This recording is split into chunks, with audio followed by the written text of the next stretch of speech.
Are you having a trouble finding a high probability SMT divergence?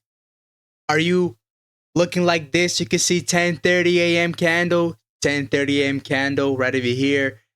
You get the confirmation, which is the CISD. You enter the trade, thinking gonna go all the way up. It's gonna hit take profit, but his stop loss, right? This one swooped it out, but this one didn't. You think, oh well, you know, how am I losing? Why am I losing this? Yes, losing is part of the process, but this is how you find a high probability SMT divergence.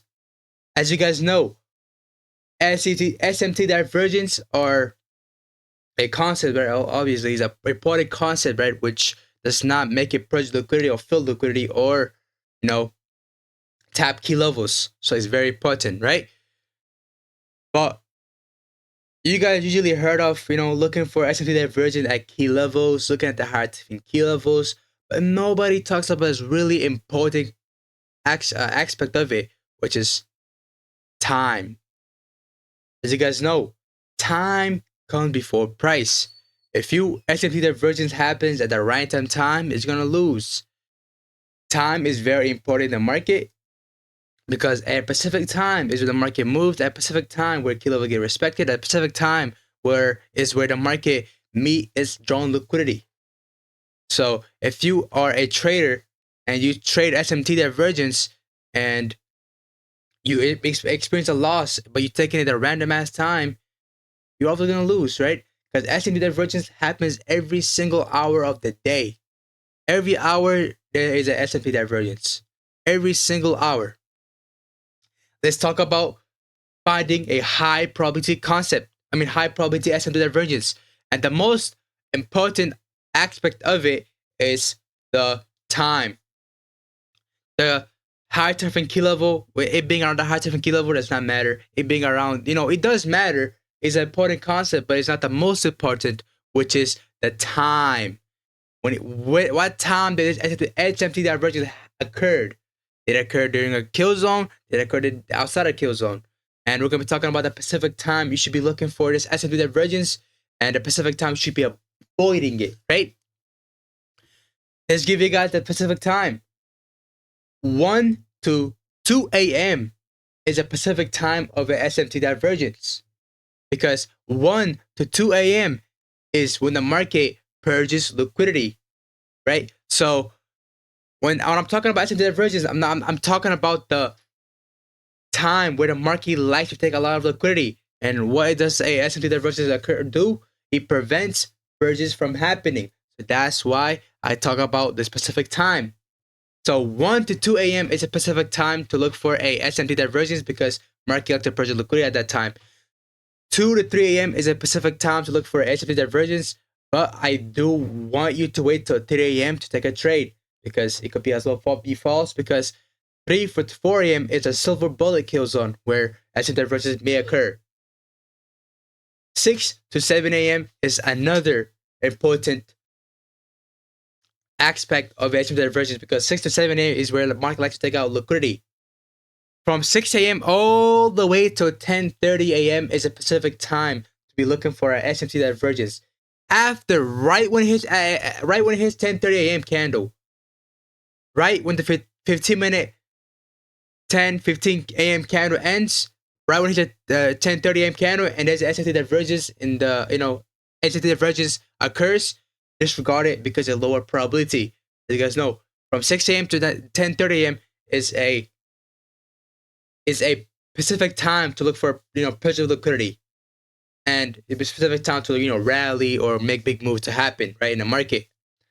And that's the macro. The micro is from 6 to 7 a.m. The micro is from 8 to 9 a.m. and it's 9 to 10:30 a.m.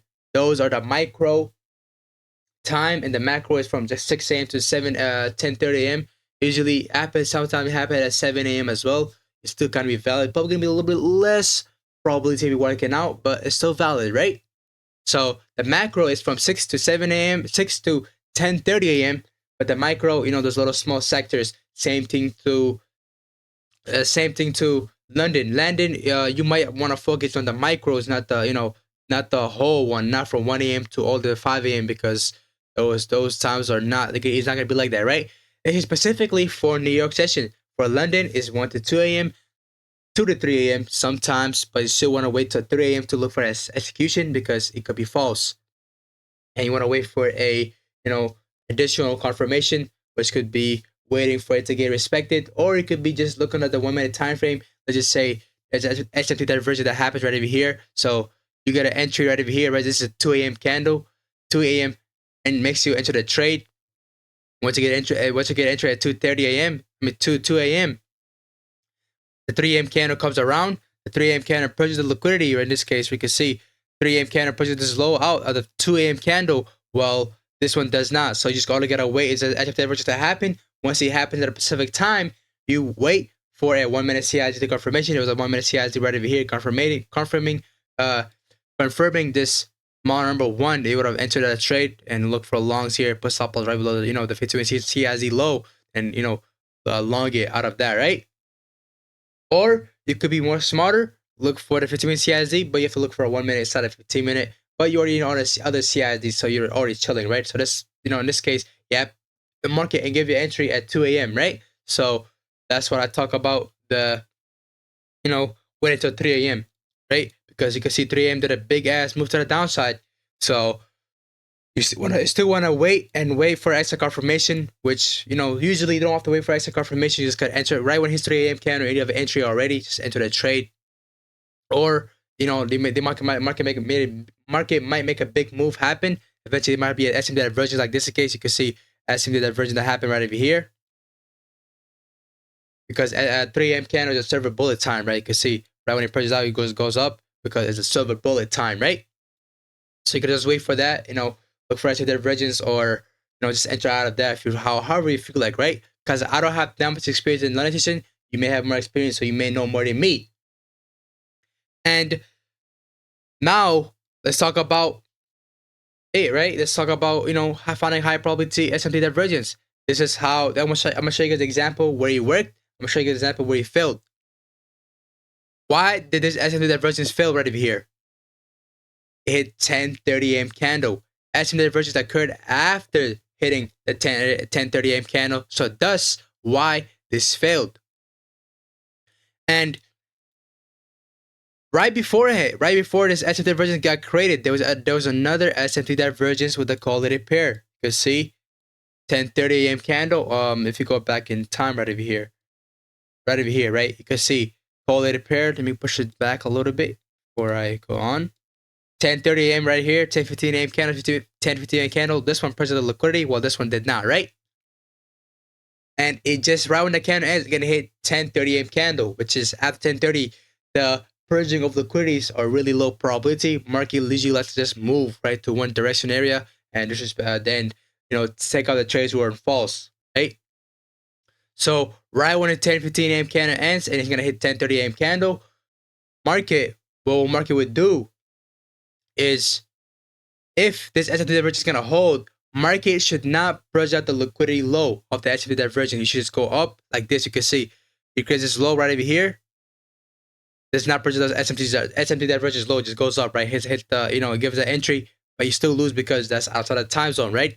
So if you get an SMT divergence, before 10:30 a.m. candle, but right afterward you get another SMT divergence happening, but that's outside of 10:30 a.m. candle, disregarding is a lower probability. It's the lowest probability you can have because time is the most important aspect of a SMT divergence. You can see. So if you're looking for a bullish SMT divergence, the SMT low should not get sued, or SMT high should not get sued for bearish, right? Let me show you guys more example. In this case, why did this work out? Because the Pacific time, from 2 a.m. to 3 a.m. and 3 a.m. to 4 a.m. is the Pacific time, right? Let me show you guys more example on this. Let me see. I could just look right over here, right? This happened at what time? At 6 a.m. That's it. From 6 a.m. all the way to 10:30 a.m. is a good time, right? You can see wherever this happened, market confirmed the bottom, just went up, hitting a take profit. Simple as that, right? This is how you confirm your SMT divergence. This is how you find a high probability. And yeah, so right when it hits 10:30 a.m. candle, especially people who trade New York, I know a lot of you guys trade New York session. So those who trade New York, right when it hits 10:30 a.m. candle, but you already the president of SMT, that SMT high or low should not get purged. And you wait for a confirmation, you enter the trade, you're fine. But if the 10:30 a.m. candle gets hit and you're president of SMT already, but the SMT low or high gets purged, that goes against your bias. Because if you're bullish, you don't want the S&P low to get purged. If you're bearish, you don't want the S&P to get purged, right? So in this case, you're bullish, you don't want the S&P low to get purged. You just want to go up higher and give that confirmation, right? So if that happens, don't enter trade because you will be false. And yeah, this is how you avoid low probability S&P divergence, and this is how you get the right high probability divergence, S&P divergence, which is just waiting for time.